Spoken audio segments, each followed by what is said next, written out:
Всем салам алейкум. Сегодня мы Алейкум салам. начинаем серию подкастов, посвященных ногайской культуре, истории. И сегодняшняя передача у нас, в частности, посвящена юртовской тематике. Меня зовут Мусаев Амир Дамирович. У меня сегодня собеседник Мамин Ренат. Салам алейкум, Ренат. Алейкум салам. Рахмат.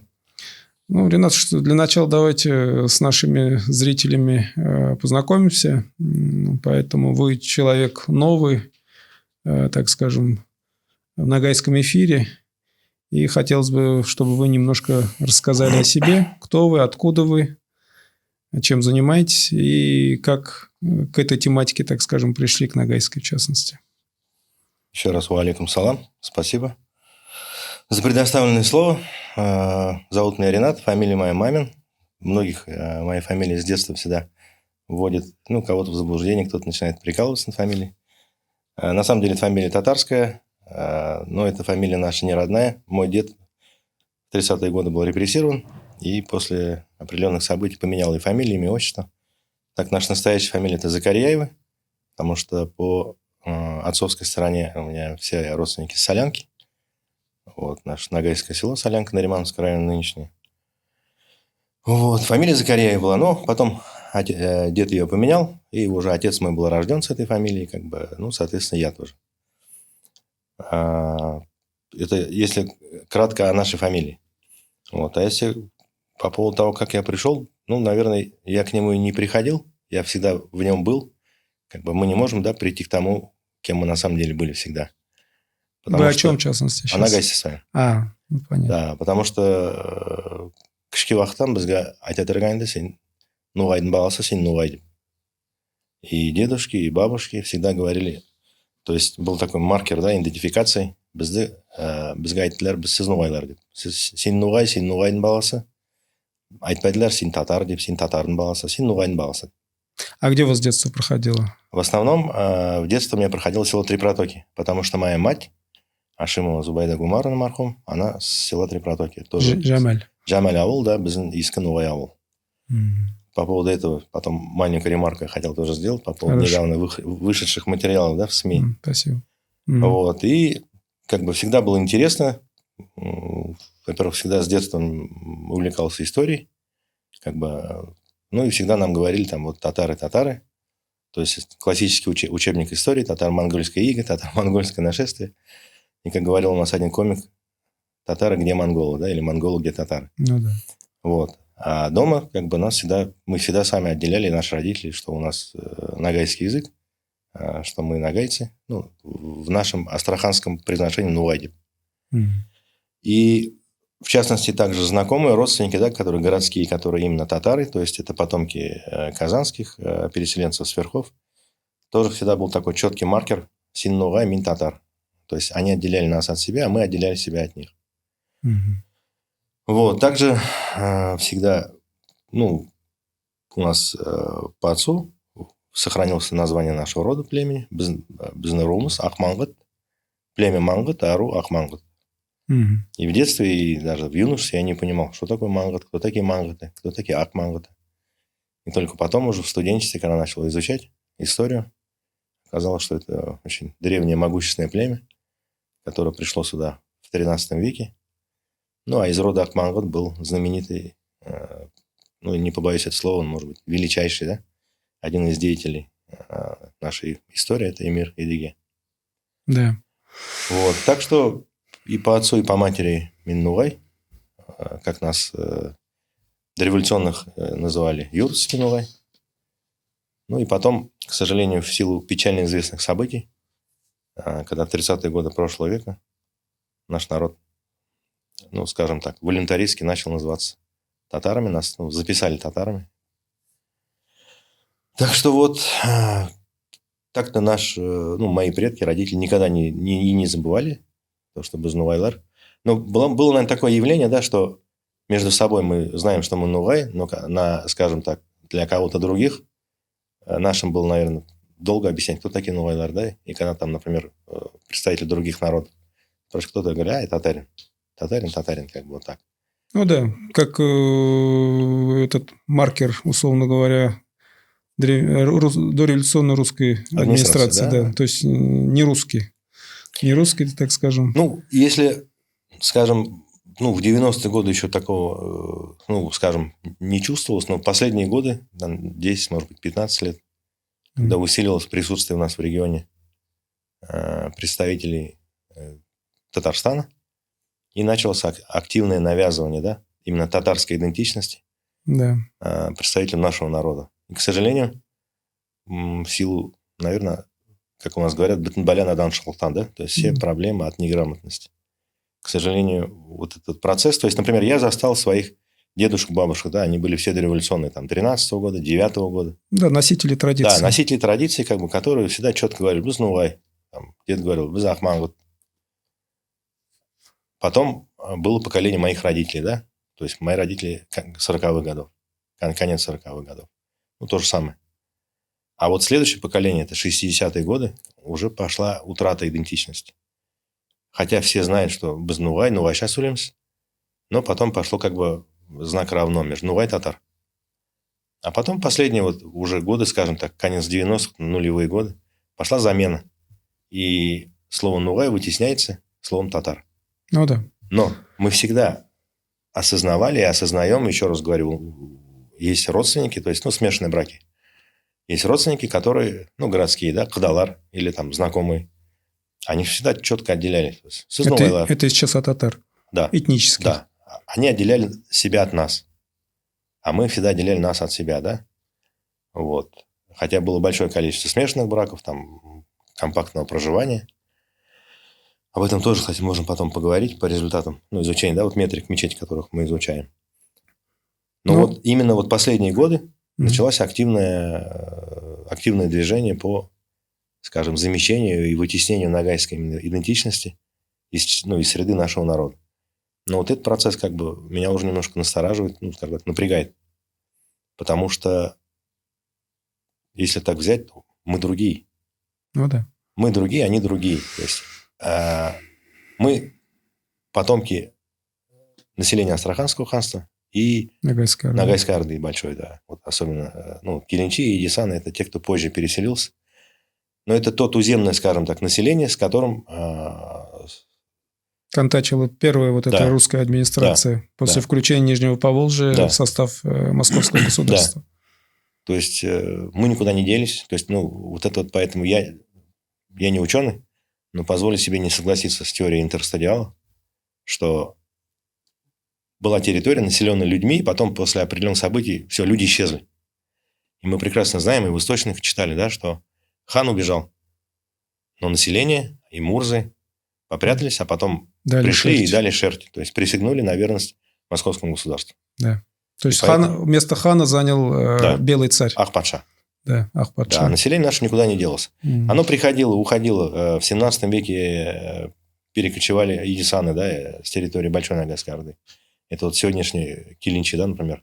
Ну, это 3 протока. Да, 3 протоки. И не только они. И среди карагаши есть едисаны, половина, так скажем. Вот эти все Рада Мангут в составе карагаши, это вторая группа нагайцев субэтническая, она в основном, так скажем, едисанского происхождения. И даже вот этот знаменитый Кастуан Сюйнушылы, это едисанская мурза, который уходил отсюда как раз с частью предков карагашей современных. Ну, то есть, я хочу, к чему, что хочу сказать. То есть, наши предки, да, которые вот жили там 17-18 века, они могли приходить на Кавказ, уходить на Кавказ, приходить обратно. То есть... Ну, да, эта территория была, если вспомним, как раз ареал границы Астраханского ханства. Да. Это их, так скажем... Территория воспринималась как одна, и народ, который жил здесь, и нугайлар, которые жили на Кавказе, и нугайлар, которые жили в Крыму, в Северном Причерноморье, то есть считался один народ. Поэтому не было проблем. То есть наши же, например, предки не уходили там куда-нибудь в Казахстан, или там в Сибирь, или там в Центральную полосу. Они ходили по... Или в Казань. Или в Казань, да. Во времена, особенно вот репрессий 30-х годов. Все уходили в Дагестан. На Кавказ. На Кавказ. Или в Кучер, или в Дагестан. Почему? Потому что, я думаю, было понимание, осознание идентичности. Ну да, что там то есть уходили только к своим. Свои, да, спрячут. Да. Не дадут Это я все к чему? К тому, что как бы вот именно в последнее время этот процесс, который начался, то есть есть воздействие извне, оно ощущается вот в этих во всех праздниках, мероприятиях, там каких-то концертах, в навязывании, и, к сожалению, наш народ из-за своей исторической неграмотности, из-за того, что произошла вот эта вот... то есть то поколение ушло, потом было замещение. То есть обнулилось, а теперь нашему народу навязывает чужую идентичность, чужую историю. А наша своя история, как она делится. Как Рамиль правильно говорит, она делится. Если бы наши люди знали свою историю, никто бы ни с кем бы никогда в жизни другим бы не записался. Ну да, нашу историю сейчас пытаются уже, разделить, так скажем, приватизировать. Да, соседние государства. Соседние регионы. Да. А мы, к сожалению, свою историю не знаем. Хотя, в принципе, она богатейшая. Вот. Так что я, наверное, Нугайшылыкка келмедім. Я всегда в нем был. Просто вот сейчас, анализируя то, что происходит, приходится очень много читать источников, общаться с нашими братьями без Нугайларна из других регионов.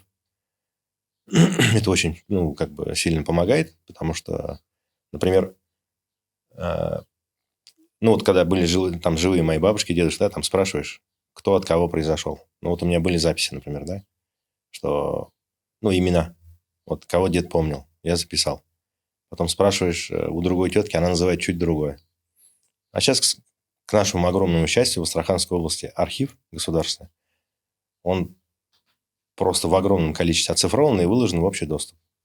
И вот, например, по Солянке, опять же, благодарность нашему брату, нашему товарищу Алиму Махсотову, который сейчас в Стамбуле проживает и учится, и который внес огромный вклад, да, вот, в дело восстановления памяти нашего народа. Вот он мне показал, как бы, и все, и я сейчас спокойно потом восстановил, с ним согласовал, показывал ему, как бы.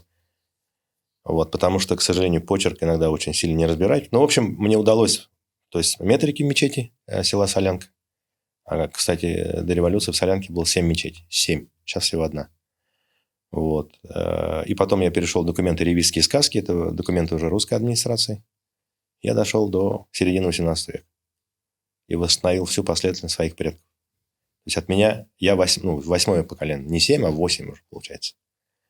Также помогло то, что старое Солянское кладбище, которое было древнее, оно в 70-е годы было уничтожено. То есть кладбище было закрыто, и могилы были перенесены. Кто перенес, то не перенес.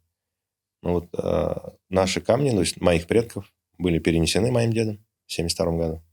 И на одном из камней, как мы нашли нашу тамгу, и она совпадает с монгольской тамгой, которая есть в Дагестане, в Ставропольском крае и даже в Турции.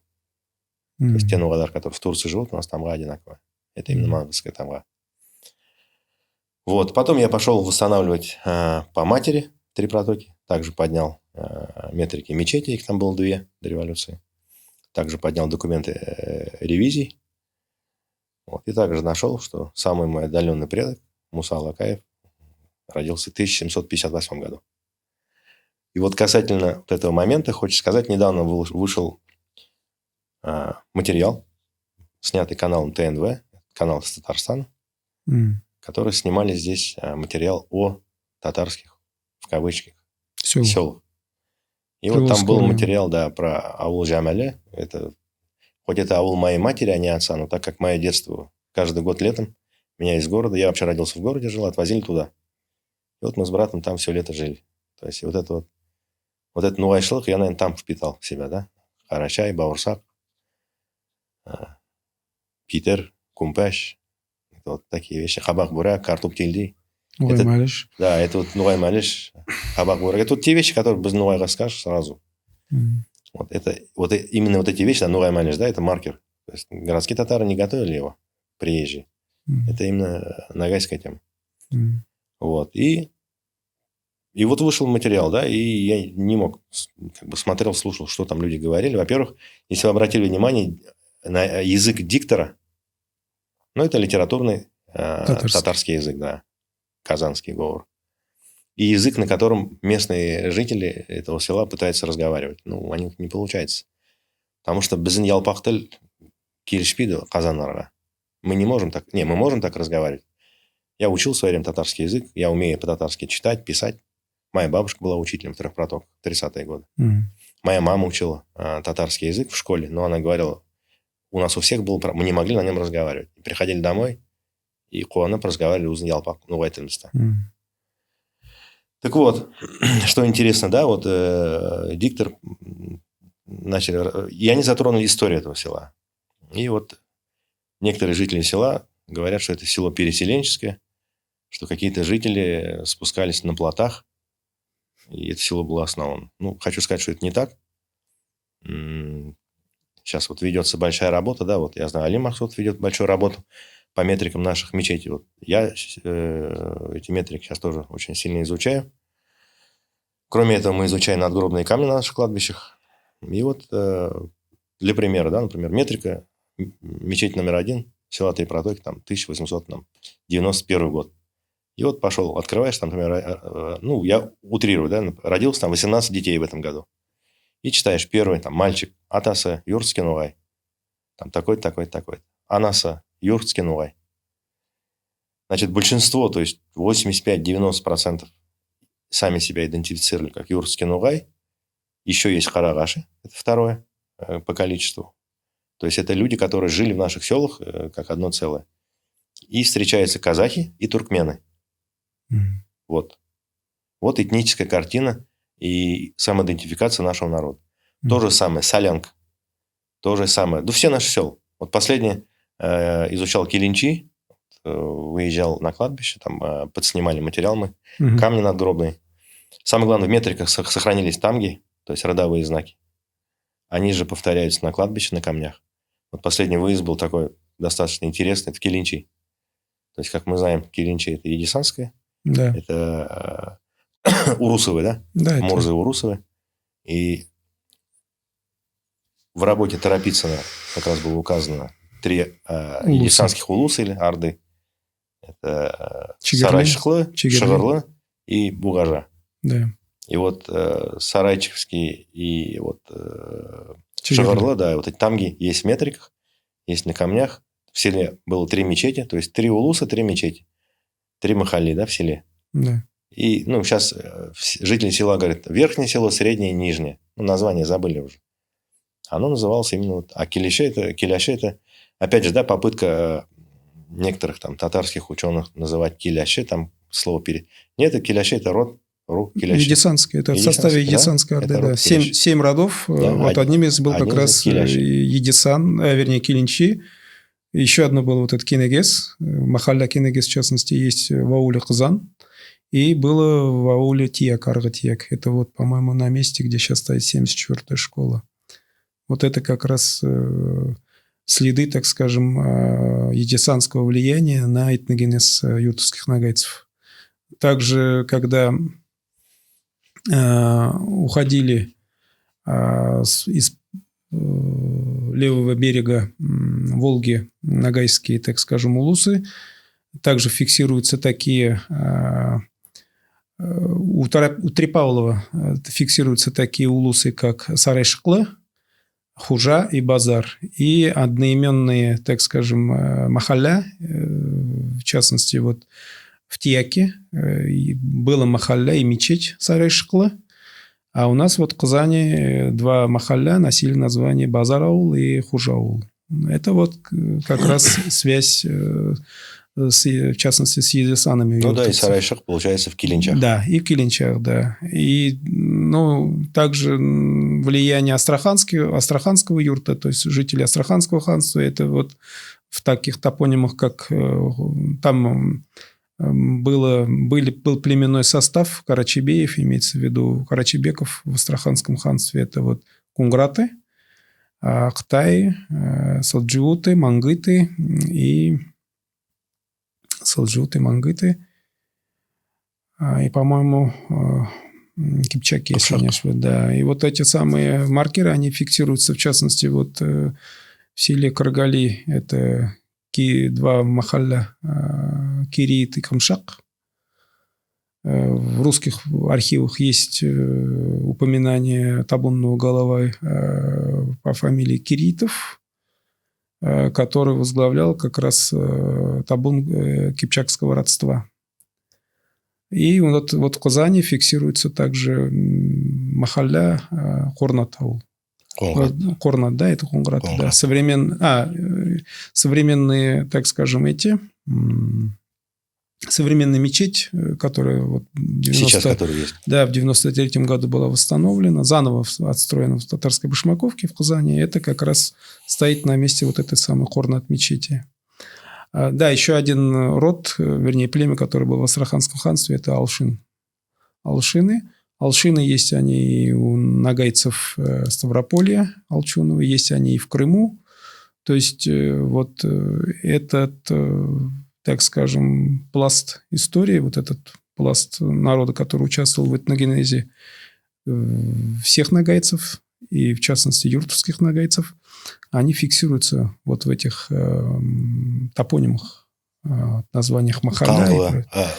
Канга, да? Канга, да. Это Кучерганов. Это Кучерганов. Кучерганов, да. это позднее название, а слово Кучерган переселенный. Ну да, переселенный. Наше название, как мы его все время называли, это Канга. Канга, да. И Ерик Канга. Ерик Канга. Да. Вот. Ну, вы говорили про метрики, про вашу работу с материалом, связанных, вот, в частности, с надгробными этими камнями, да? Скажите мне вообще, та деятельность, которая ведется общественниками, в частности, в нашем регионе, по восстановлению вот этой юртовской, так скажем, нагайской идентичности, она началась относительно недавно, где-то лет, может, 5-6. Есть какой-нибудь вообще резонанс такой, по вашему мнению, как вот человеку, который со стороны, так скажем, до сегодняшнего момента за этим наблюдал? Да. Есть, конечно, да? Конечно. А в чем она проявляется, как вы думаете? Реакция есть. Угу. Я общаюсь там с своими родственниками с разных сел, да, например. Угу. И вчера, например, мне прислали видео одно, из группы нагайской, такой исторической. То есть, это заходит материал, потому что самая главная наша задача, нам надо просыпаться. То есть, просыпаться от сна, незнания, невежества. Вот. И ту деятельность, которую вот сейчас вы ведете, вот даже возьмем, да, опубликовали брошюру «Безновайлар». Там достаточно кратко, но в то же время интересно, обстоятельно, основные моменты освещены. Плюс красивое оформление, это заходит. То есть, я думаю, не у всех людей есть время читать там, да, труды, там, ночами сидеть. Да. В метриках ковыряться, иногда с лупой. Язык, метрики же написаны на каком языке? На тюрке. Ведь после того, как алфавит был дважды изменен, сперва на латиницу, в 28-м, потом в 38-е и 40-е годы на кириллицу, уже носители знаний этого ушли. Поэтому... Нет, есть... то есть, то, что вы делаете, то, что вы начали делать, это очень хорошо, это правильно. И оно и зайдет. Почему? Потому что никто же ничего не придумывает. Потому что вы не пытаетесь натянуть сову на глобус, да, как некоторые делают это. Вы не выдаете чужое за наше. Вы говорите, что, ребята, наше это вот не это, наше вот оно. Оно в нас, мы в нем. Только это наше, и оно отличается от того, что нам навязывают. И плюс, вот я говорю, сейчас уже общаясь, да, то есть втянулся, начал общаться со многими нашими братьями, да, с других регионов. Просто вот эта особенность, которую мы на себе испытали, да, то есть, скажем так, татаризации, это советский, да, этнопроект был. То есть, мы жили здесь, и когда приехал Баскаков пресловутый, да, изучил ситуацию, а зачем им отдельный учебник? А вот татарский пусть учат. Но это было не только здесь. Да, нагайцам Дагестана, некоторым, там, сулакским, которые жили рядом с кумыками, а вот кумыков, их же больше, пусть кумыкские учат. А в Крыму... А вот каранагайцы, они жили в степи. Да. Вокруг никого нет. Их никуда не припишешь. Они остались нагайцами. Ставропольские нагайцы то же самое. Нагайцы Карачаево-Черкесии, там вокруг кто жил? Например, черкесы, карачаевцы, они другие. Их к ним не припишешь. Они остались нагайцами. Вот в Крыму тоже был такой процесс, когда крымских нугаев обучали крымско-татарскому языку, который был Ну, вот у нас в чем-то проблема схожая, на самом деле. Да. У них тоже стирается, подменяется, и там большинство в Крыму, но их сейчас называют новое слово «щоль-татары», степные татары. Ну, вот опять же, возвращаясь к этому понятию татаризм. Ну, в принципе, я думаю, сейчас многие понимают, может, кто-то не понимает, что татары это было экзоэтноним, да, то есть мы сами себя так не называли. Да. То есть русская администрация татарами называла нас, татар казанских, сибирских. Бурят. Да, горские татары, да, у Толстого, у Лермонтова. Дагестанцы. Да. Дагестанские татары. В Баку был год назад в музее, там фотография, да, бакинцев, написано «Азербайджанские татары».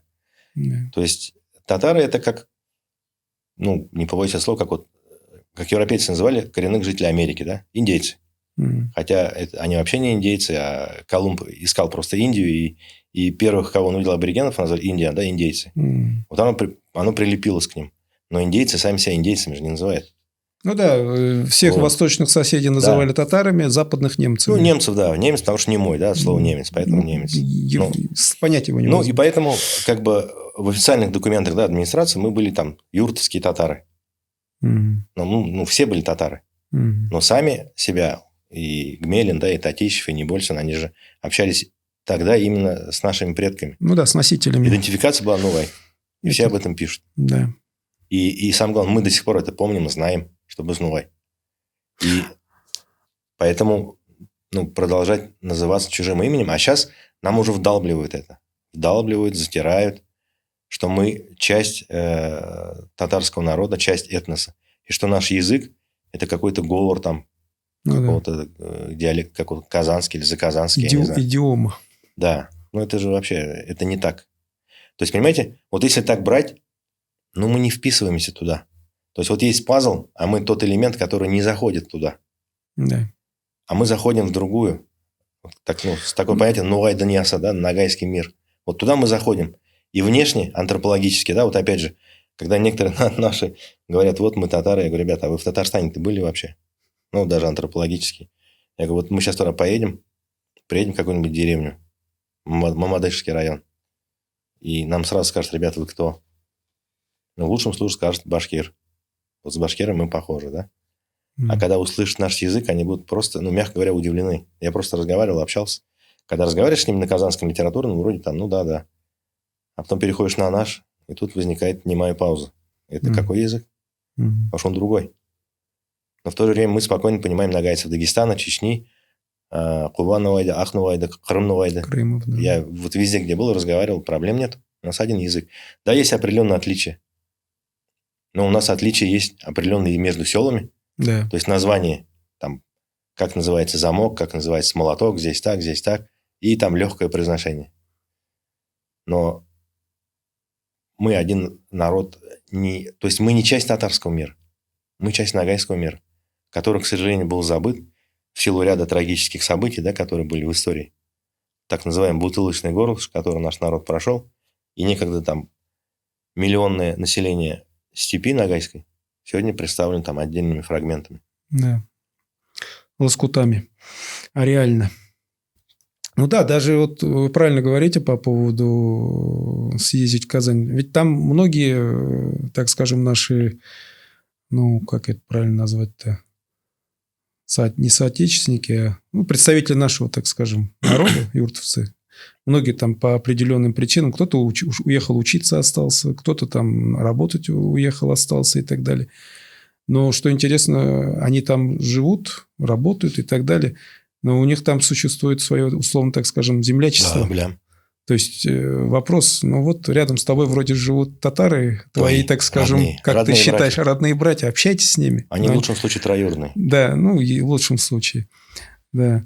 А так они вот друг к другу, так скажем, тянутся, как диаспора. Фактически там они себя чувствуют. Амир Дамирович, вот опять же, да, в очередной раз упомянул Алима Махсутова, да, это, он же, на самом деле, человек провел титаническую работу. И потом, я сам эту статью читал, да, которую он нашел, он рассказывал, у него целая публикация была. Я ее читал, да, на языке оригинала. Газета «Кыяш», революционная. Да. о том, как, ну, скажем так, журналист, назовем сегодняшним словом, журналист Казанской газеты, рассказывает про Астрахань и про нас, про наш народ. И он говорит, Хайштархан атрафында ноғай халық яшиды. То есть в окрестностях Астрахани живет народ нагайцев. Он не говорит, там живут наши татары.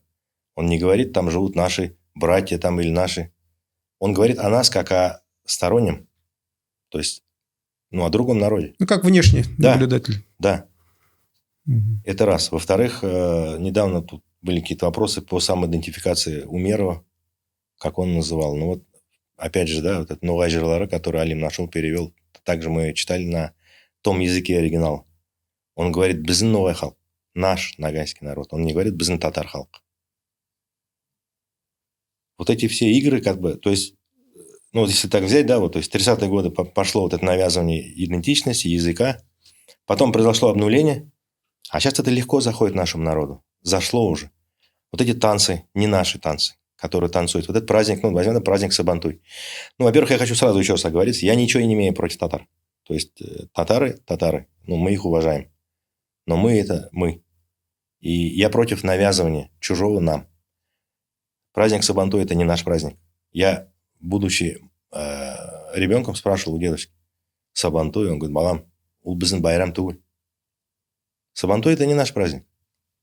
У младшей сестры дедушки я спрашивал, мамам, біз қайдан келдік, біз кім вообще? Вот ее слова дословно. Балам, біз ноғайдан ярылдық. Мы откололись от Ногая.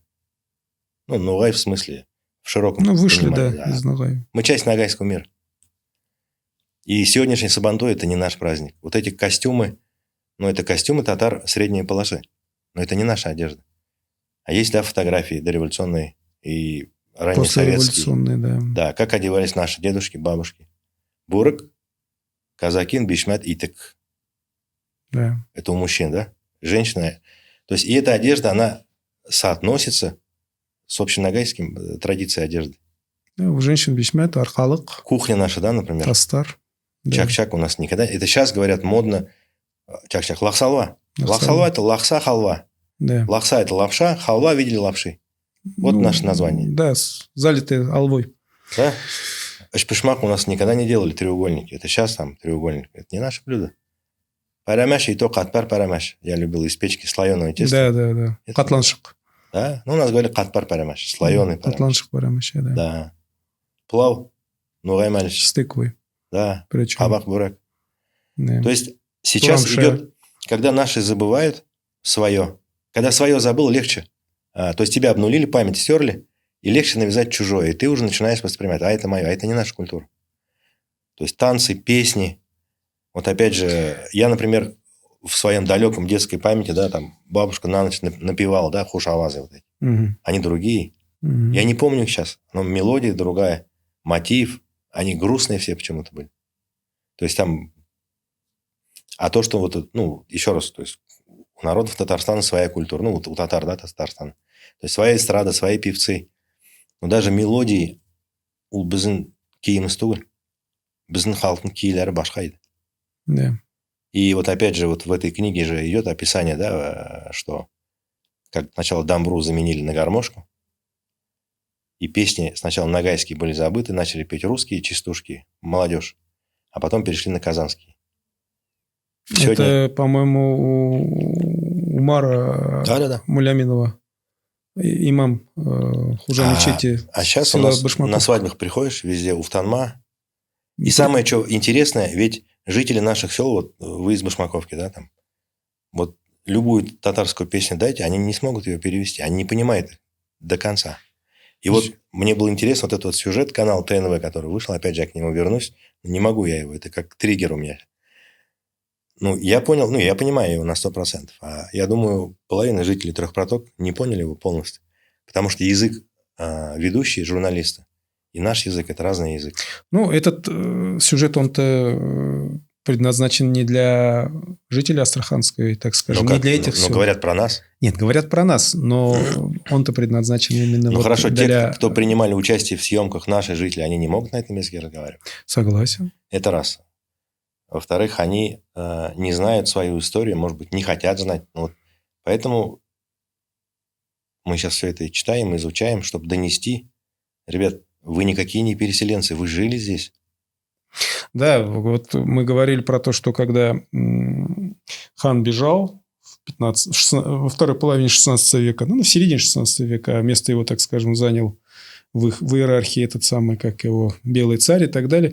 Ведь царская администрация же, она подтвердила все вот эти вотчинные земельные владения для мурс юртовских, для табунных голов и так далее, и вплоть до, по-моему, имперского периода табунные головы и прочие владели этими землями. То есть, это были не просто там... до первой половины 19 века. Да, это не были просто там какие-то, так скажем, придавленные эти туземцы, а они... Это была служилая часть. То есть, они участвовали во многих процессах внешней политики России. В частности, например, начиная там от Ливонской, русско-польских войн с этими, Хивинские походы. Со шведами в Северной войне, да, хивинские походы. И даже вот во время переселения подданных Букей-Султана тогда в 1801 году, когда 5000 семейств младшего сына Нурали-хана Букей-Султана, которому, так скажем, ханский престол в младшем Жузе не светил, да, он подал прошение и в 1801 году получил от Павла I разрешение. И их, когда переселяли сюда, с левого берега Яика, современный Урал, на правый берег, а территория между Яиком вплоть до Волги и дальше на запад, это территория Астраханской губернии были, российского государства, то переселением кто, занимался-то? Занимались те же самые юртовские старшины, в частности, там упоминается старшина Танин, и карагаши, которые состояли в казачьем сословии. То есть, это те люди, которые знали, так скажем, эту местность, и вот вели этих, так скажем, переселенцев, указывая, где заселяться, где пастбище, где водопои, где что и так далее. То есть, Букей-Султан принял российское подданство, и вот современное 160-тысячное население, в частности, казахское, которое проживает в нашем регионе, а также в Волгограде, в Саратове и так далее, это уже, так скажем, их потомки. И также не только этих 5000 семейств, потом тоже подселялись сюда обедневшие слои и так далее, которые вот туда уходили, понимали, что здесь лучше жить. Я имею в виду на территории России. И вот эта вовлеченность юртовской вот этой старшины, условно так, аристократии в русскую, так скажем, администрацию, она неспроста. То есть, когда сюда пришли воеводы Ивана Грозного, здесь просто людей не хватало для того, чтобы управлять этой территорией. Ведь от Казани до Астрахани ни одного населенного пункта, ни одной крепости не было. Потом выстраивались. Да, поэтому из числа юртовцев формировались команды, которые включались даже в состав особенно конных стрельцов. И, в частности, в каждой там не то полусотню, не то в сотню включались где-то порядка от 5 до 10 человек из местных, которые знали эту местность. И есть такие архивные сведения, данные, которые, в частности, нам один из наших, так скажем, товарищей, единомышленников Потапов Влад дал, то, что носители вот таких фамилий, как Астраханцев, Астраханец и так далее, это вот как раз потомки этих самых юртовцев, которые позже крестились и влились уже в состав русского населения. Да. Но первоначально это были вот эти местные. Их немного, но они есть. Это те, кто переходили на службу, на военную службу. Это те, кто уже, так скажем, они не только перешли, они еще и крестились. Но есть те, кто не крестились. И те, кто сохранил свою, так скажем, идентичность и так далее, это и из числа мурс, и из числа табунных голов. В частности, это Тимбаевы, Тимбаевы, которые которых в 19 веке уже отобрали вот эти все их княжеские, так скажем, Ну, вот в достоинства, боевических но они сказках начала стали... 19 века, они еще отдельно идут. То Да, есть да, да. Но они Тимбаева, потом... Урусова, Байтерекова. Да, пытались их перевести в крестьянское Государственные сословие, да, крестьяне. но они остались в казачьем сословии. Но здесь у них был такой выбор. То есть они, так скажем, свободу совести выбрали. То есть остались в своей религии, но потеряли свои вот эти княжеские, так скажем, и прочие привилегии, да. Да, потому что вот в метриках начала 19 века они еще отдельно учитываются.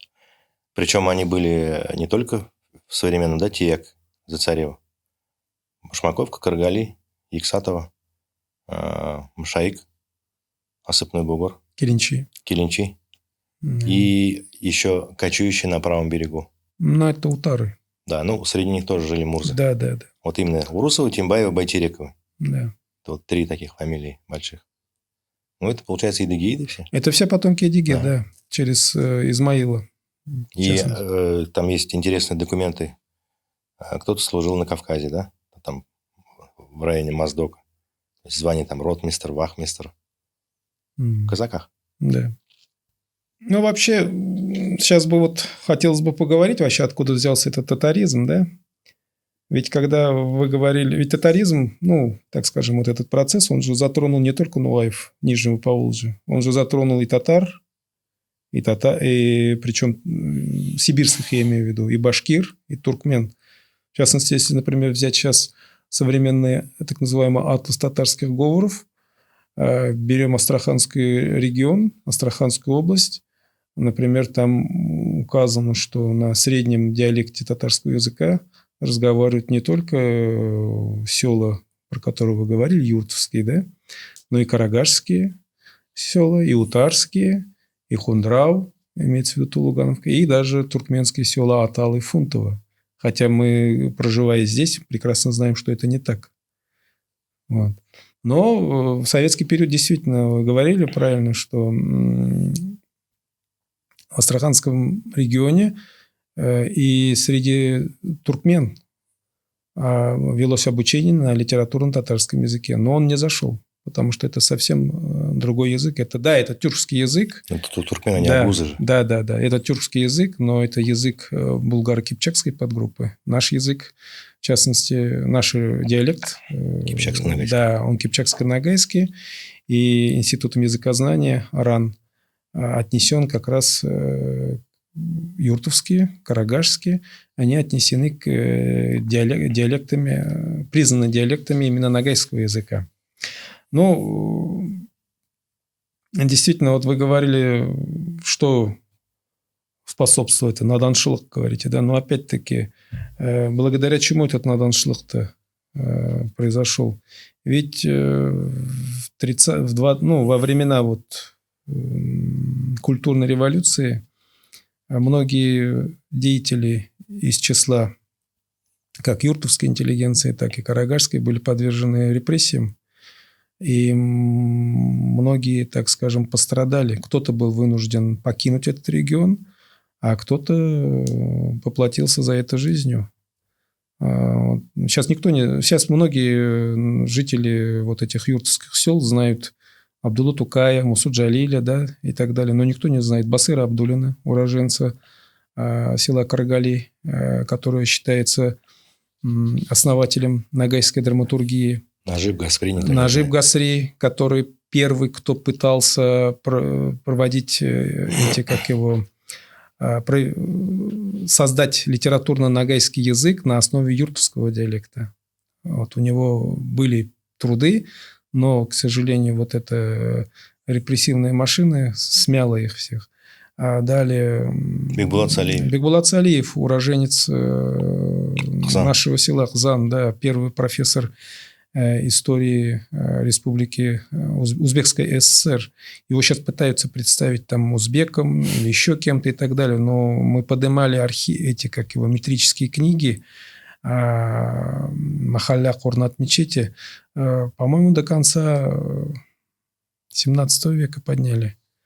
Там везде по мужской линии У него только юрт Нугай, Нугай, Нугай, Нугай, Нугай. То есть нет ни сарт, нет ни там татар. Да, хотя ничего. сарты всегда четко отделялись. Да, они Сарт всегда... или сарт Нугай писали. Да.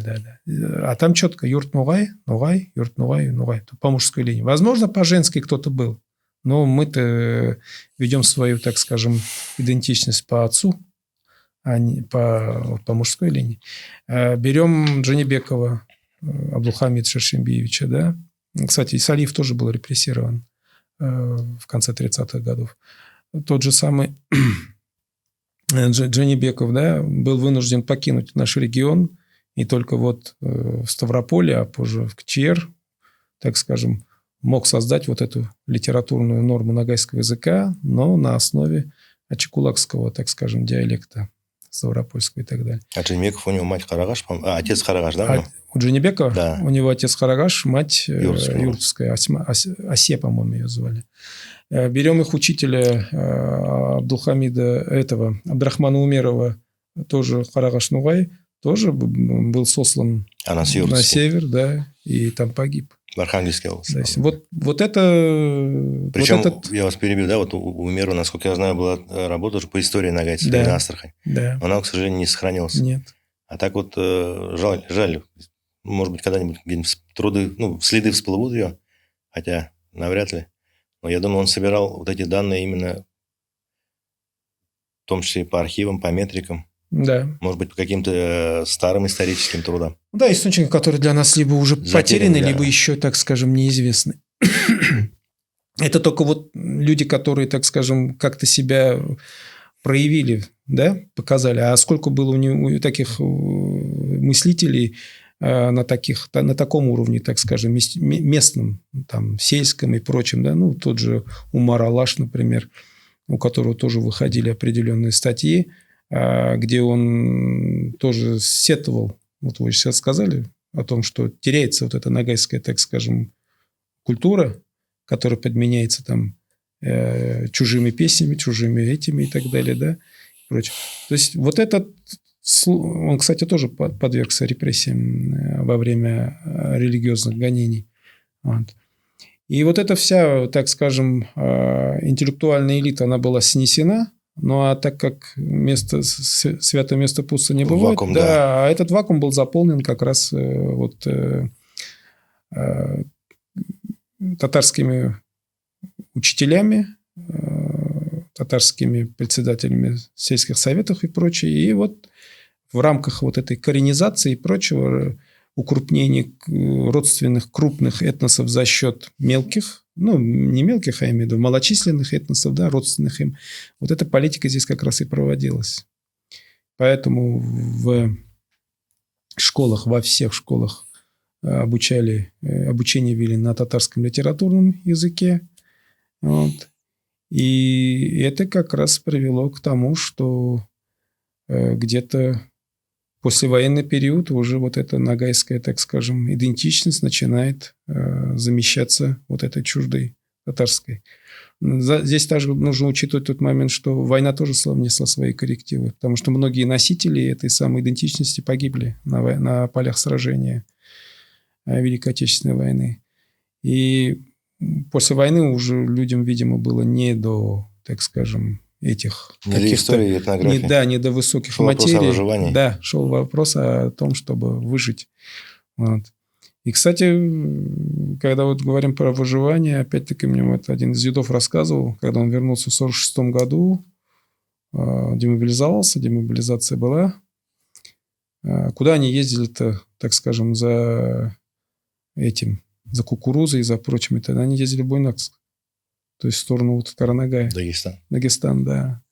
Вот они ездили туда, на что-то обменивали, и вот таким образом как бы вот эти тяжелые времена пережили. Какая-то часть туда уехала даже, да, жить. Уехала туда жить. То есть Дагестан это рассматривался как... Да. То есть у меня по отцу, вот бабушка, да, мать моего отца, у них тоже такая трагическая судьба у семьи. Была богатая семья, потом умерла мать, отец, потом их раскулачили, все отняли, и детей раздали. И некоторые сестры и братья, они уже росли и воспитывались в Дагестане, в Махачкале. Но сейчас их потомки все уже практически переехали обратно. Но Дагестан это было что-то такое, ну, рядом здесь. Поехать Ну да. Ну, и раньше мы, помните, мы с вами обсуждали, то есть, опять же, Торопицын описывает. Восстание Степана Разина, Мурза куда уходит? Мурза На уходит Терек. на Терек. На Терек, да. Пережидать. На древнее Ногайское кочевище. Да. То есть, не куда-то в другое место. Ну, пережидать. То есть, какой-то кипиш, какая-то движуха начинается в Астрахани. Мурза уходит туда. Мгм. Ну, вот опять же, да, вот в этом свете, вот если метрики смотреть, то есть, по селам там все просто понятно. То есть, метрики всех сел до революции, там Нугай, Нугай, Нугай, Нугай. Метрики городских мечетей, например, мечеть номер 7, мечеть номер 8. Да, мечеть номер 8, она ныне существует. Это так называемая зеленая ящель-мечеть. Это на Цареве, улица Минжинского. Вот. Она называлась Юртская мечеть. Это как раз мечеть, где имам был Абдурахман Умеров. Мгм. И то есть 19 век весь, подавляющее большинство людей, это там указано как Юртский Нугай. И только вот на рубеже 19-20 веков появляются переселенцы. И уже в метриках читаешь. Там Казанская губерния, Симбирская губерния, Пензенская губерния. А они как указаны? Вот так указано. Казанская губерния, там, например, Мамадышская волость, село такое-то. Вот так. А этничность указана? Не указано. Не указано. Просто откуда приехал? Да. Вот последний вот выезд, ну, так скажем, полевая работа наша, да, это вот в Килинчах. То есть, камни, и лежит один камень. Он уже упал от старости. И написано: Казанская губерния, Мамадышская волость, такое-то село. Имя, отчество. Имя, чей сын. То есть, они его обозначили отдельно. Мгм. То есть, на других камнях, там, ну, на наших, на местных, там где-то тамги стоят. Если тамги нет, там Алла-Берди, Хужан-Берди, ну, Бин. И, кстати, что интересно, на наших камнях всегда по-арабски писалось. По-арабски, Не да. по... Не на тюрке. Баласа деген сөз жоқ анда. Не на То есть, тюрке. там на арабском писалось всегда. То есть грамотность Ставилось была тамга, высокая. Да. Вот. А вот городские мечети, 7-я мечеть, 8-я мечеть, мечеть номер 2, которая белая, да, называется. Вот. Там, да и вообще мечети города, вот городские мечети, 19 век, подавляющее большинство идентификаторов было указано как Юртский Нугай или Нугай. Нугай тайфасынан Нугай адамы, Юртский Нугай или Юртские адамы. То есть, и только вот конец 19-го, начало 20 века, то есть, ну, скажем так, трудовая миграция, рабочая миграция, то есть, жители верхов переселялись сюда. Ну, вот опять же, есть такой момент из детства, да. Ну, у нас есть такая фраза «жукаяк». Ну, лапотник. Да, жукаяк, ну, это... Многие не знают, просто, жукаяк. Это, ну, как нарицательно, обзывательно, да. А что такое жука? Да, жука – это, по-моему, липа. Это лыка. Ну, вообще, жука, да. жук и тау, жука – это липа. Липа, да. Да, из него делали лыка. Из лыка Брали. шили лапти. Да. И жукаяк – это лапотник, то есть человек, который ходит в лаптях. Біздің халық, біздің ноғай жукада ермеген. Мы ходили в сапогах. Біздің халық айтады, жука кимасшим, лучше ялаңаяқ ерем. То есть, чем ходить в лаптях, я лучше босиком буду ходить. Ну да, самые такие бедные, Да. совсем уж такие, они носили этот так? боршин. Да. Это из шкуры делали такой обмотки. Боршин Обмотки, назывался. да. Из необработанной как шкуры. Как они? Поршни. Да. Обозначает боршин. Да. Вот. И есть такое выражение, да, мы когда в детстве бабушка тебя кормит, ты с улицы забежал, быстро накидываешь. Она говорит: урдан килган кишиде ашама. То есть, не ешь, ну, дословно перевод, как человек урдан килган. Урдан деген сөз, ну, с верховьев. Ур – это верховье реки. Ну, дословно перевод. То есть, те люди, переселенцы, которые сюда переселялись, многие нанимались в наши юртские села работать. И, наверное, работали кто-то за еду. Поэтому не ешь, говорит, как человек с верхов. Ты что там, типа, за еду пришел работать? Поэтому быстро накидываешь. То есть, это вот такие маленькие воспоминания. Вот недавно, да, обсуждали тоже шанграх, да, слово. Ну, да. Вот в какой-то передаче вот было интересно, да, когда ногайские эпосы Эдигея называют татарским. То есть, ну, вы это правильно подчеркивали. Эпос кочевого народа, как может быть эпосом оседлого народа, да? Вот там есть слово шанграх, да. Я думаю, кочевники знают, что такое шанграх. Там нагайцы, казахи, каракалпаки знают. Шанграх – это слуховое окно юрты, да, то есть то, что крепится, дымовое, да, дымоход. И вот у нас в детстве у дедушки в селе дом, ну, обычный дом, обычный, и шарлак. Шарлак – это чердак. А на чердаке С одной стороны чердака есть дверь, через которую заходишь. На чердаке обычно хранили семена, ну, без новой же обычно огородники. Вот семена у него хранились, сушились. Да, сушились. И вот это окно, то есть Слуховое. дверь, а на противоположной стороне, крыша двускатная же, было круглое окно. И вот мой дед называл его шанграк. Я не понимал, что шанграк. Ну, шанграк. А что такое шанграк? То есть это старая память народа. То есть народ в юртах уже не живет несколько веков. Перенесена на новую. Перенесена, да. На новую. Вот опять же, вот это, ну, как говорят, дьявол кроется в нюансах, да, в деталях. Да. Вот это такие детали, которые говорят о многом. И вот, то есть, что мы имеем, да, то есть, в городских, то есть, ну, Зацарево, который Тияк, сейчас это часть советского района города Астрахани, а тот Царев, который, это улица Минжинского, это 7-я и 8-я мечеть, это тоже Тияк. То есть, один Арга Тияк, другой Бирга Тияк. Там шло вот увеличение количества приезжих татар. И со временем Бзнуайда пошла такая, что вот наш язык это какой-то ялпах язык, ну, да. какой-то такой низкий, да, а это такой высокий язык. Ну, я его шутку называю высокий эльфийский язык. Хотя никто на нем разговаривать не может. Но наши многие пытаются косить, да. там, говорить как-то. И получается, если не нуайша, и не татарша получается. И ни туда, ни сюда. Поэтому... Ну, у нас в Башмаковке раньше бабушки так говорили, когда кто-нибудь начинал именно из местных пытаться говорить под-казанский этот татарша, да, когда ты котище клянма говорили обычно, то есть не выделывайся. Да.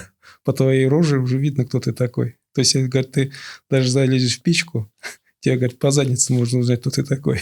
Ну, вот этот вопрос, да, вот именно он, то есть у городских, ну, скажем так, то есть жители, ну, нынешнего города Астрахань, которые по происхождению являются нуаями, но топят за то, что они татары, как бы этот процесс пошел давно. Сейчас, к сожалению, процесс начинается в селах.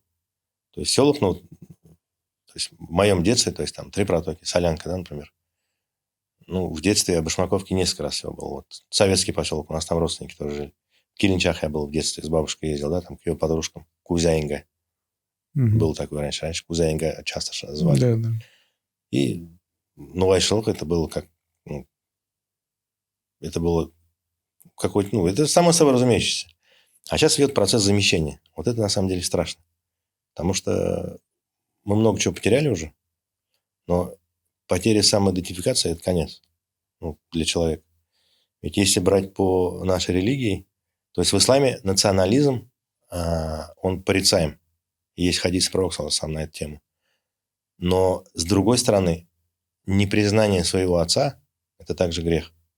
Если мой отец Нугай, отец моего отца Нугай, мой прадед в метрике юртский Нугай, и все они Нугай, еще и род Ахмангов, да, то есть маркер такой, явно не татар, то кто я? Даже если моя мать будет немкой или бразильянкой, мне все равно Нугай. И, кстати, вот интересно, да, сейчас, благодаря, опять же, Ногайскому проекту, жители Астраханской области, наши юртские Нугай Харагаши, мы получили возможность участвовать в ДНК-проекте, да? Да. Результаты которого, ну, выйдут там через какое-то время. Но, насколько я знаю, такой инсайт, что там все понятно. Результаты, предварительные результаты, то есть мы часть ногайского мира. Наш на генном уровне, на уровне ДНК. Вот я, например, знаю, да, то есть я отдельно от этого проекта делал компания Генотек в Москве, 37-маркерный тест ДНК. У меня вышла группа C2 I4541. Ну, это в составе F1918. Так называемый звездный кластер Чингисхан. То есть мое монгольское происхождение подтверждается. Нерон Монгола. Нерон Монгола, да. То есть мои предки пришли... Ну, то есть, ну, опять, когда мы говорим предки, люди начинают теряться. Да, если брать картинку, то есть я недавно в интернете видел, вот мы и 7 поколений наших предков.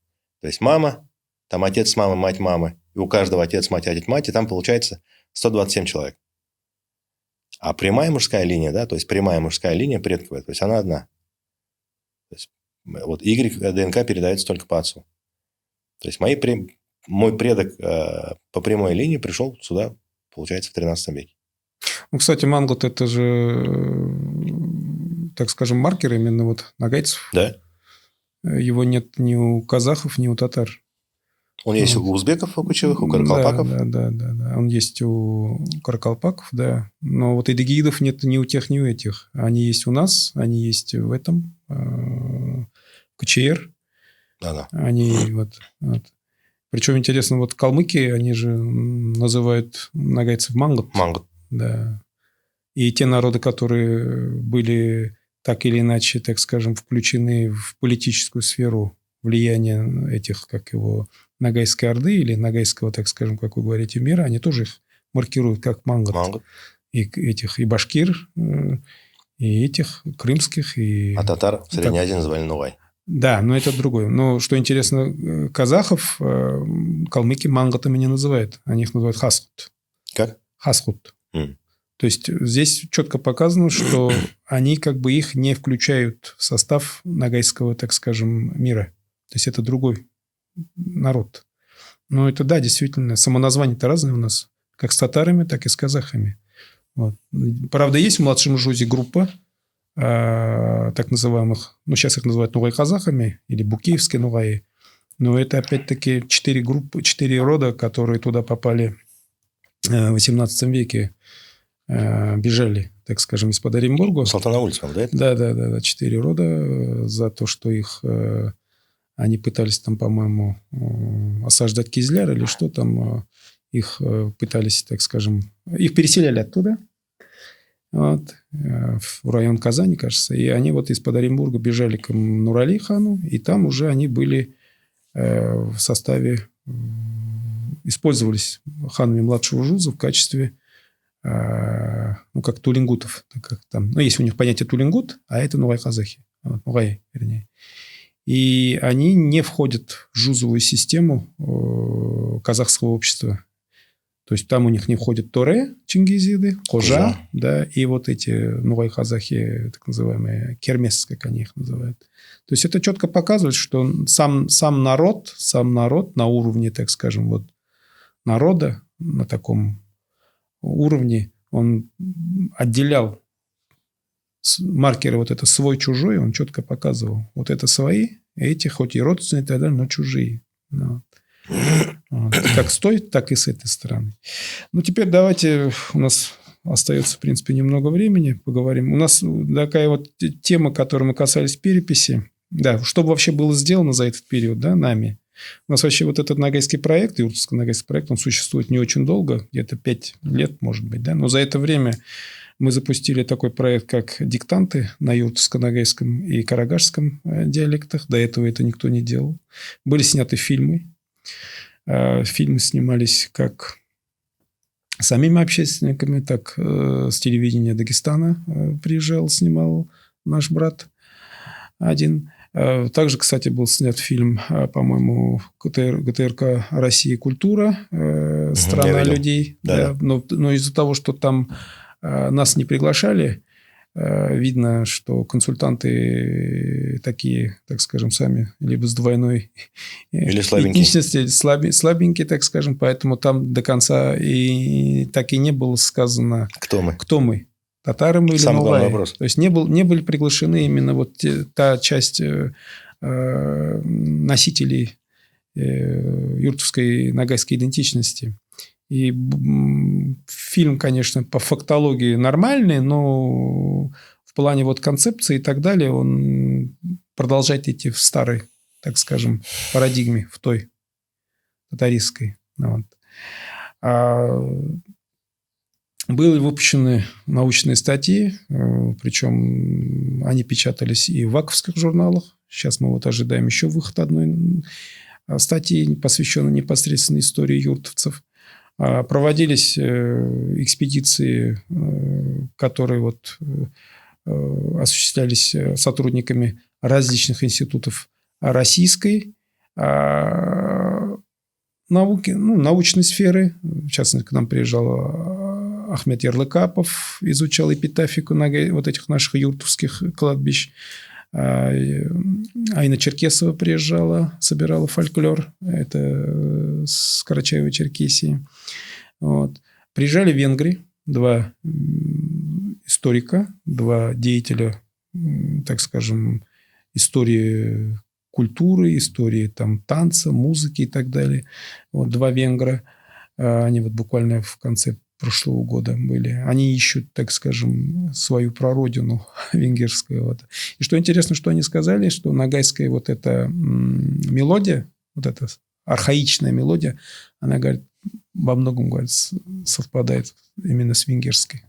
То есть они не нашли вот эти совпадения ни в Башкирии, ни в Татарстане, ни в Каркалпаке, ни в Казахстане, нигде, а вот именно в ногайских регионах, где они были. Они до этого были в Крыму, были в КЧР, были в Дагестане, и вот приезжали где-то в конце прошлого года к нам. И вот такие они выводы делают. Ну, статьи у них готовятся, выпустят, мы так думаем. Вы уже упомянули про генетические исследования. Да, это тоже. Я не буду просто это повторять. Это огромная работа. Это работа ведется огромная. Причем данный проект, он же запускался, ну, совпал так перед переписью 2020 года. Причем были такие обвинения со стороны оппонентов наших, в частности, с Казани. Там был целый цикл передач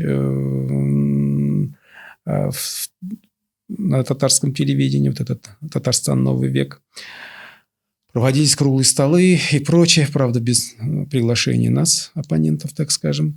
Была такая одиозная мем-личность, как Ильнур Ерхамов. Вот. Но сейчас обвиняли нас в том, что мы работаем, так скажем, на какой-то интерес.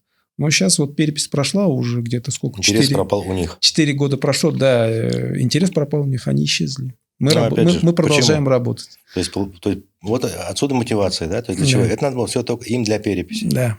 То есть, для чего? Для того, чтобы татары сохраняли, скажем, 3-е место в Астраханской области.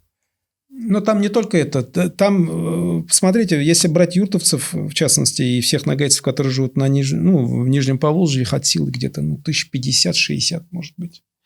Это вроде бы немного для этих самых, как его, для татарского этноса. Нет, для всего татарского этноса нет. Нет, и здесь они, в принципе, они сейчас, в принципе, тоже. Но здесь другой момент. Здесь момент такой. Через нас они пытаются выйти на золотоордынскую историю. Да. Без нас, как вы сказали, жители лесного края, у которых вся вот эта фольклор и прочее на уровне там Шурале, Суанаса, изба деревянная, лапти и прочее, она не связывается ни со степью, ни с юртой, ни с этими. Да, поэтому ведь сам же этноним татар, он же был предложен кем? Да? Шибагабуддином Марджани в конце 19 века. До этого же они себя не называли татарами. Татары у них было ругательное слово. Это до тех пор осталось в их фольклоре. Это и осталось. Даже муфтий Ризбуддин Фахриддин, он же выступал против этого проекта, против того, чтобы называться татарином. Называл это прозвищем. Да, он сказал, это, говорит, прозвище, которое дали полуграмотные московские дьячки. Хорошо, говорит, что они, говорит, еще чертями нас не назвали, а то, говорит, вы бы попытались нас назвать чертями. Вот. И это они все знают, но при этом здесь в чем выгода-то? Попытка, так скажем, показать, что они вот наследники такой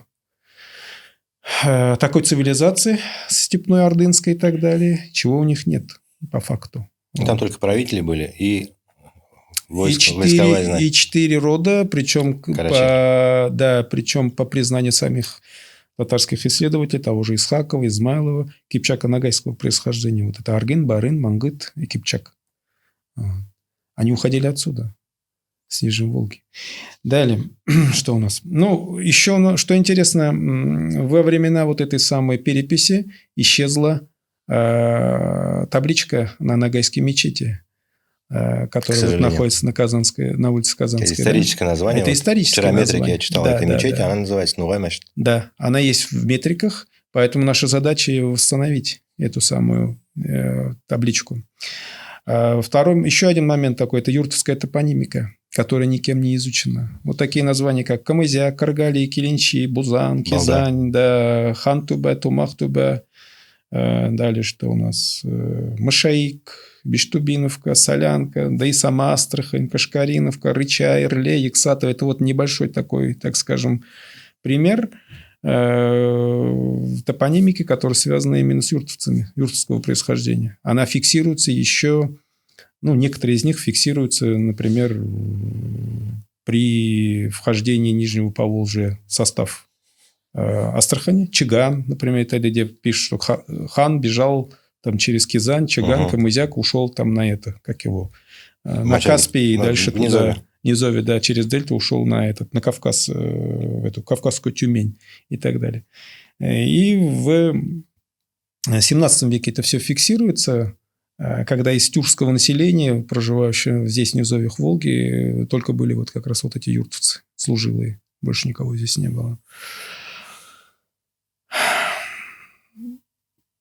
Вы сказали, что вторым по численности, так скажем, этносом, даже не этносом, а народом да, в этих метриках юртовских сел являются карагаши, да? То есть, вот это тоже очень интересно. Этот вопрос же никем не изучался. Ведь у нас вот пытаются сказать, что вот со стороны Казани, вот сейчас как быть с этими, со смешанными семьями, да, вот у кого там отец там юртовская Нугай, мать татарка, что им делать и так далее. Такой ход конем, условно, с их стороны. А у нас тоже другой вопрос. Ведь ведь этот процесс, который вы сейчас говорите, по смешанным бракам, он же, в принципе, начался где-то в 20 веке, не раньше. Да. Вот, потому что до этого мешаться было не с кем. А карагашские, это вот эти семьи и выходцы из среды карагашей, они же фиксируются в юртовских именно аулах уже когда? Это 18-19 века. То есть, большая часть карагашей, она влилась в состав юртовцев, правильно? Она, возможно, то есть, смотрите, у нас метрики вот по селам начинаются все где-то 1882, вот тогда. Вот. А городских мечетях метрики есть раньше. Возможно, и в ревизских сказках, но в ревизских сказках нельзя отличить там юртовский Нугай или карагаш. Там фамилии, имена у нас одинаковые. Но вот я говорю, четко в метриках наших мечетей, сельских, то есть, вот из последнего, что это было? Вот последнее я смотрел, 3 протоки, Осыпной бугор и Тияк, 7-я и 8-я мечеть, город Карагаш. Там еще есть, кстати, в 7-й и 8-й мечети несколько человек, я видел, Букеевская Орда. То есть, казахи Букеевской Орды. Прям так указано. Казах, Букеевская Орда. Или написано Красноярский уезд, Хажитаевка, Карагаш.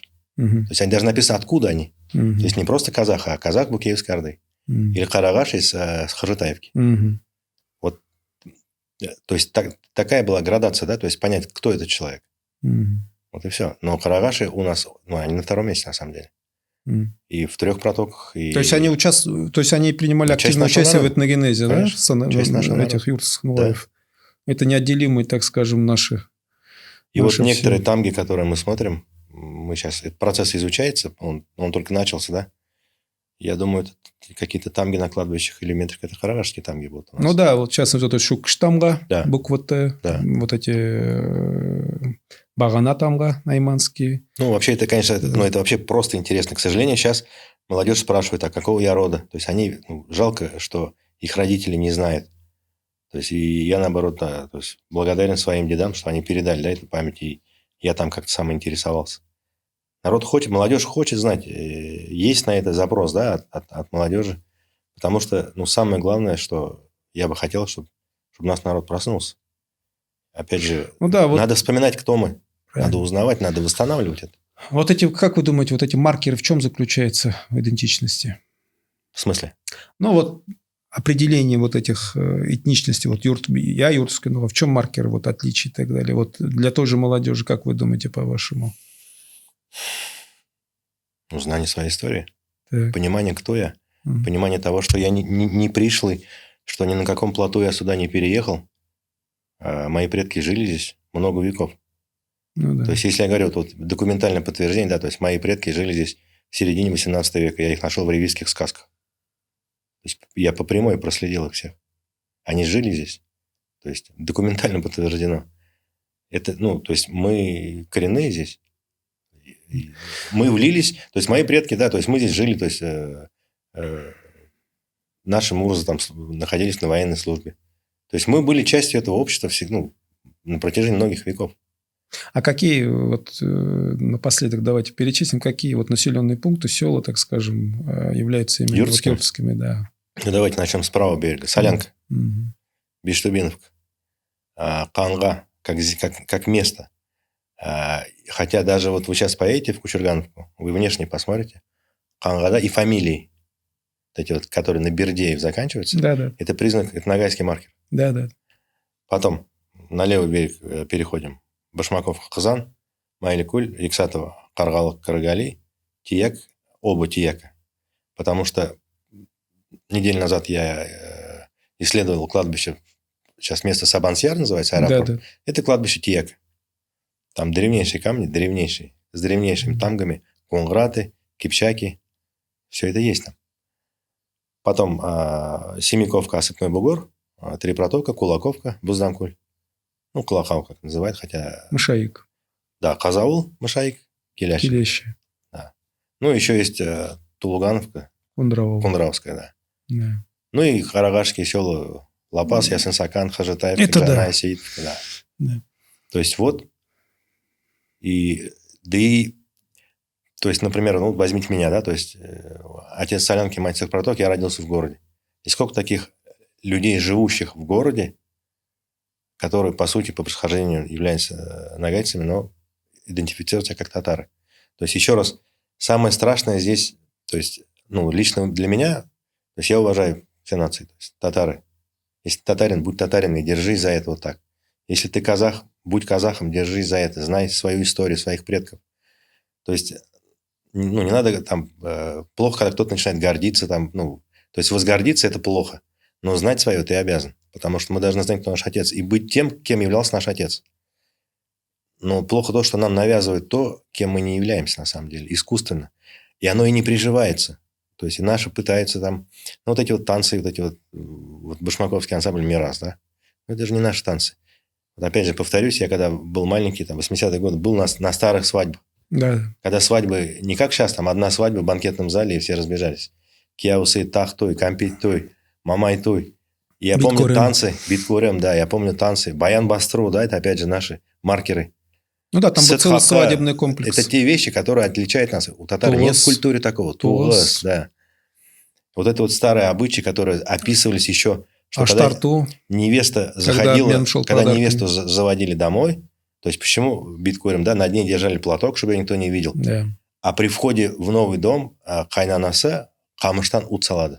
То есть разжигает огонь, чтобы очистить. Это вообще маркер древней кочевой культуры. Да. Вы помните, когда описывается, когда Александр Невский приходил в ставку ордынского хана, очищение огнем. Это вообще доисламские вещи. Ну да. И самое главное, когда из нас пытаются делать тех, кем мы не являемся. А наши, опять же, надан шалктан, покорно молчат. И вот уже на свадьбу приходишь, у нас уже туфтанма, туда-сюда. Причем мы поем, танцуем, не понимаем. Наши дедушки, бабушки так не танцевали. Наши танцы другие были. В этом, как его... Сейчас вы упомянули про ансамбль «Мирас». В его репертуаре, кстати, недавно появился один танец. Ну, они его называют танец астраханских татар. Ахшатыр, тугрima. Ну, это вот как раз, да, там и ахшатыр, там и кияусы, вот эти мелодии, вот эти, которые отличаются от казанских и прочих, да. Но называют его танец астраханских татар. Что интересно, в репертуаре губернского областного ансамбля там есть вот в этой попури, где показаны танцы многих народов, которые живут на территории Астраханской области. Астраханские нагайцы представлены именно вот этим танцем, что интересно. То есть на уровне области это поняли. На уровне самих носителей местных. Не понимают. До сих пор не понимают. Понимаете? Вот И когда вот я сейчас перебью, вот этот стелу недавно открывали в этом самом Башмаковке, да, ну, во-первых, вот эти мелодии, которые там звучали, там не было ни одной мелодии именно вот, пусть даже астраханских условно татар, то есть не было вот этого ни ахшатыр, ничего, ни саскабал, ничего. Одна вот эта галимая казанская попса. Танцы то же самое. То есть такое ощущение, как будто либо они не знают этого вообще и не хотят знать, либо же им говорят, ставьте вот это. Но это опять же, видите, вот самое печальное, что, ну, скажем так, руководители и администраторы татарского проекта, они же на своих ставку не делают, потому что татары, к сожалению, которые живут в городе, у них идет полная утеря идентичности, языка, культуры. Вот. А наши еще носители пассионарности. Да, наши еще носители пассионарности. Хотя, к сожалению, самое страшное, с чем мы сейчас сталкиваемся, біздің кішкі балалар, сейчас сөйлемейді уже. Да. Түсінбейділер. Вот поколение детей 90-х, они понимают еще и разговаривают. Нулевые, и вот сейчас все. Да. И поэтому нам важно сейчас, я надеюсь, вот тот проект, то дело, которое вы начали, как бы поможет нам хотя бы частично восстановить и донести до нашего народа. Ну, сейчас у нас... Кто мы? Да, сейчас у нас идет вот работа над словарем, именно юртовско-ногайским, потому что мы собрали людей, которые, так скажем, владеют этим самым языком. Вот эта фиксация идет. Вот. Он уже на конечном проекте. Лаберца мы его издадим. Вот. И уже люди, так скажем, увидят в реальности, кто есть кто. То есть уже можно все это на сравнении, так скажем, разработать. Ну вот книгу Басыра Абдуллина, да? «Опьянение да, богатством». Ее перевели правильно. Да, вот я ее как раз у автора... у автора был, как бы она, получается... Мой троюродный брат, ей жизнь Киева. Да. И вот я с ней разговаривал, и вот на самом деле интересно же. То есть я читал эту книгу в переводе на татарском языке. А здесь уже на Потом я читал ее на литературном ногайском языке. А тут читаешь, часть на нашем языке, да? И вообще эта книга, ее должен прочитать каждый, по-моему, из нас. Да. Это показывает жизнь наших предков. Да. Такой, какая она была. Какая она была, да. Без всяких там купюр или каких-то накладок, каких-то придумываний. Ну, Ренат, давайте у нас сегодня уже завершать. Время у нас выходит уже вышло. Спасибо за то, что вы нашли время. Спасибо, пришли на эту передачу, на эту запись. Спасибо, что вы ведете безвозмездно, без всякого, так скажем, материального и прочего интереса вот эту работу, свое время вкладываете туда, средства, я имею в виду работу с метриками, работа вот с этой эпитафикой ногайских кладбищ, потому что не всякий поедет к Ильинчик или поедет это все эти тамги срисовывать или в Три протока, да. Все-таки человек такой увлеченный. И побольше бы таких людей, которые имеют свой внутренний стержень, свое, так скажем, мнение, причем правильное мнение, и в плане этики, и в плане морали, и в плане, так скажем, религии и так далее. Вот. Я думаю, встречи у нас и такие передачи у нас еще не последние. Вот. Для наших уважаемых зрителей, тех, кто нас будет слушать, смотреть, я всячески рекомендую оставлять вопросы, какие, так скажем, у них актуальны сейчас, чтобы по ним в дальнейшем сформировать следующую повестку следующего эфира. А так, всем салам алейкум, всем мирного неба над головой, достатка, так скажем, в семьях. Ну и нашему народу быстрее бы прозреть, так скажем. Проснуться, прозреть и в конце концов ответить на вопрос, кто я? Кто я есть? Вот. Всем спасибо. Вам спасибо. Салам алейкум.